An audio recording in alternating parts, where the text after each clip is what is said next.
Salam, selamat pagi Bapak Ibu yang terkasih di dalam Tuhan Yesus. Bertemu lagi kita dalam acara Mimbar Gemar Online. Hari ini Senin 20 September 2021. Saya terberkati di dalam pembacaan kita yang terdapat di dalam Injil Markus. Injil Markus menceritakan kepada kita kisah-kisah dramatis yang penuh dengan tindakan. Markus menonjolkan fakta dan tindakan, bukan pengajaran. Cara Yesus menjalani kehidupannya merupakan teladan sempurna tentang bagaimana kita seharusnya menjalani kehidupan kita sekarang ini. Saya terberkati dari bacaan dalam Markus pasal 3 ayat 20 dan seterusnya. Kita bacakan dalam ayat 20. Kemudian Yesus masuk ke sebuah rumah, maka datanglah orang banyak berkerumun pula, sehingga makan pun mereka tidak dapat. Dari ayat ini dijelaskan bagaimana orang-orang banyak selalu mengikuti Yesus. Mereka mengharapkan pertolongan dari masalah hidup yang mereka hadapi, masalah hidup yang mendera mereka, baik itu sakit penyakit, kerasukan setan, bisu, tuli, kusta. Dan Yesus melayani mereka dengan penuh kasih. Yesus menolong mereka, menyembuhkan mereka, melepaskan mereka dari ikatan kuasa roh-roh jahat tanpa pamrih, bahkan sampai mengabaikan kepentingan pribadinya, sehingga untuk makan pun Yesus tidak dapat. Namun pelayanan dan tindakan Tuhan Yesus yang sangat mulia tersebut tidak mendapat sanjungan, pujian ataupun ucapan terima kasih, tetapi justru mendapat penolakan dan fitnahan dari pihak-pihak yang seharusnya memahami tugas panggilan Yesus yang sebenarnya. Dalam Markus pasal 3 ini ada beberapa tantangan yang dihadapi Yesus. Yang pertama, dari kaum keluarganya. Kaum keluarganya tidak mendukung tetapi menolak dia dan mengatakan bahwa Yesus tidak waras lagi. Kita baca dalam ayat 21. Waktu kaum keluarganya mendengar hal itu, mereka datang hendak mengambil dia, sebab kata mereka, ia tidak waras lagi. Bapak Ibu yang terkasih, umumnya kaum keluarga diharapkan bisa mendukung tindakan yang kita lakukan. Apalagi kalau tindakan itu adalah tindakan kasih. Tetapi kita melihat di sini bahwa kaum keluarga Yesus tidak mendukung atau tidak menghargai pelayanan Yesus. Totalitas Yesus menunaikan tugas dari Bapa di surga untuk menyelamatkan manusia tidak bisa diterima oleh kaum keluarganya. Dan yang lebih menyakitkan, kaum keluarga Yesus bukan hanya tidak mendukung, tetapi malah mengatakan Yesus tidak waras lagi. Sungguh sangat menyakitkan. Yang kedua, Yesus difitnah oleh ahli-ahli Taurat. Di ayat 22, demikian bunyi firman Tuhan. Dan ahli-ahli Taurat yang datang dari Yerusalem berkata, ia kerasukan Baal-Zebul, dan dengan penghulu setan ia mengusir setan. Sungguh merupakan suatu fitnah yang sangat keji. Mengapa ahli-ahli Taurat itu begitu membenci Yesus sampai mereka mengatakan Yesus kerasukan Beelzebul dan mengusir setan dengan penghulu setan? Seorang ahli Taurat adalah penafsir profesional hukum Taurat yang menekankan tradisi.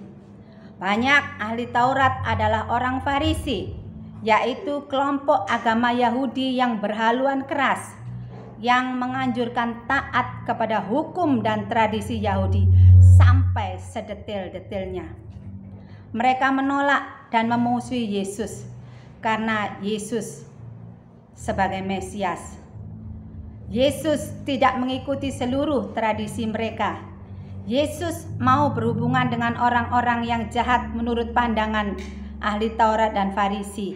Contohnya, Yesus mau berhubungan dengan pemungut cukai, perempuan sundal. Demikian saudaraku. Kemudian Yesus memiliki otoritas menafsirkan Taurat yang berbeda dengan penafsiran ahli-ahli Taurat dan Farisi. Yang menarik, Maksud saya, Yesus menarik banyak orang sehingga mengikuti dia kemanapun dia pergi.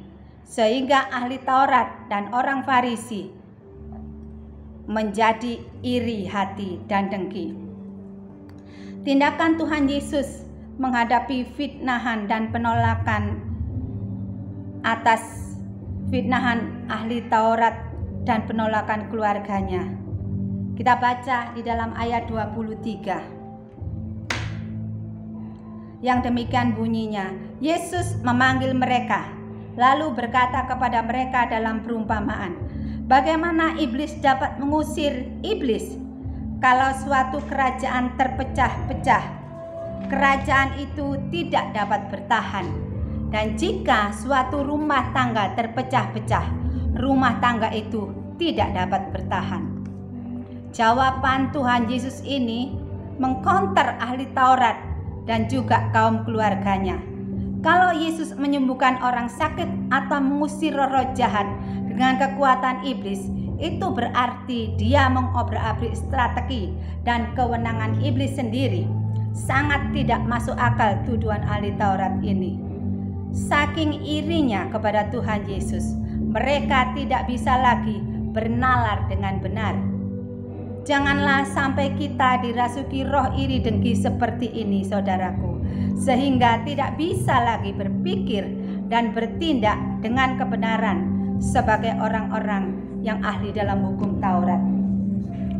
Tuhan Yesus juga memberitahukan bahwa dalam rumah tangga atau keluarga harus ada kesatuan hati, kesatuan roh, saling mengasihi dan mendukung, tidak menjelekkan saudara kita.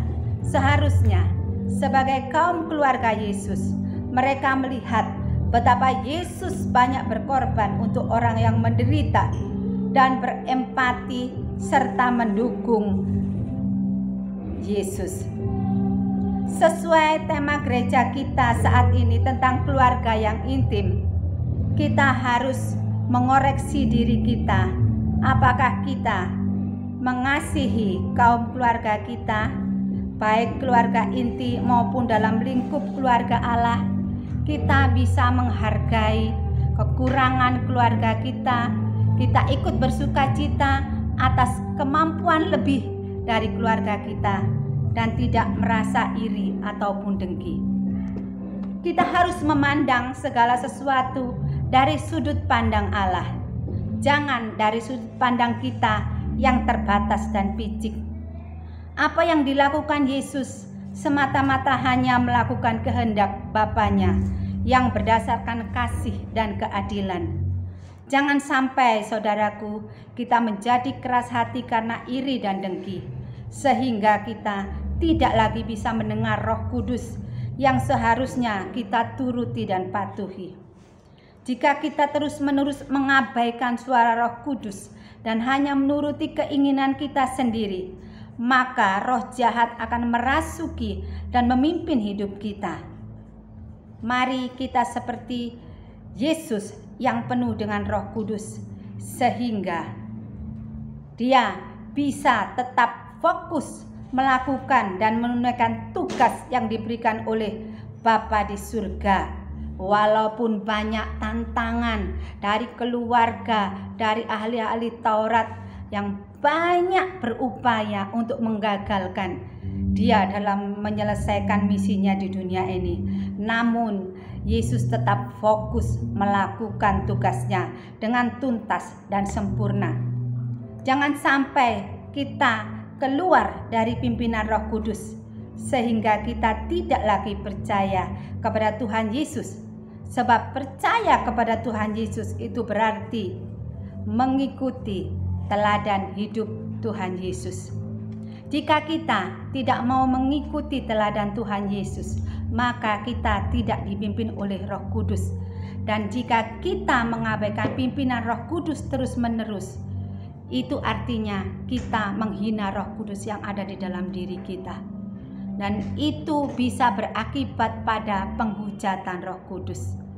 Jangan sampai Bapak Ibu kita melakukan hal yang menyakiti hati Bapa di surga dan Tuhan Yesus Kristus. Mari kita ingat, Di dalam satu keluarga, kita harus mengasihi, mendukung keluarga kita, tidak iri dengan kelebihan keluarga kita, dan tidak menghina kekurangan mereka, tetapi tetap mensupport dalam kasih untuk hormat kemuliaan nama Tuhan. Biarlah renungan pada malam hari ini, pada pagi hari ini memberkati kita semua. Tuhan Yesus menyertai aktivitas kita semua. Mari kita berdoa. Bapa kami yang di surga, terima kasih untuk pengajaran-Mu melalui renungan firman Tuhan pada pagi hari ini. Tolong kami Tuhan, untuk kami tidak iri dan dengki atas kelebihan yang dimiliki orang lain, baik dalam keluarga kami terutama. Kami bisa mensupport keluarga kami sebagai keluarga inti maupun sebagai sesama saudara, ataupun di dalam lingkungan yang lebih besar di dalam komunitas gereja kami sebagai keluarga Allah.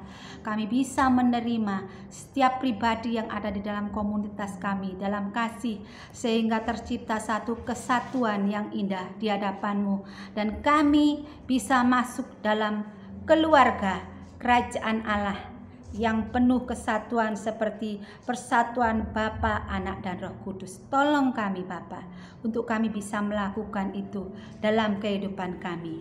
Kami rindu mengikuti teladan Tuhan Yesus yang senantiasa fokus melakukan kehendak Bapa dan tidak terpengaruh oleh intimidasi pihak-pihak yang ingin menjatuhkan pelayanannya. Terima kasih, berkati seluruh saudara kami yang beraktivitas pada hari ini dalam penyertaan perlindungan Bapa dan dalam kasih Tuhan Yesus Kristus. Di dalam nama Tuhan Yesus kami mengucap syukur, haleluya, amin. Selamat pagi, selamat beraktivitas, Tuhan Yesus menyertai, amin.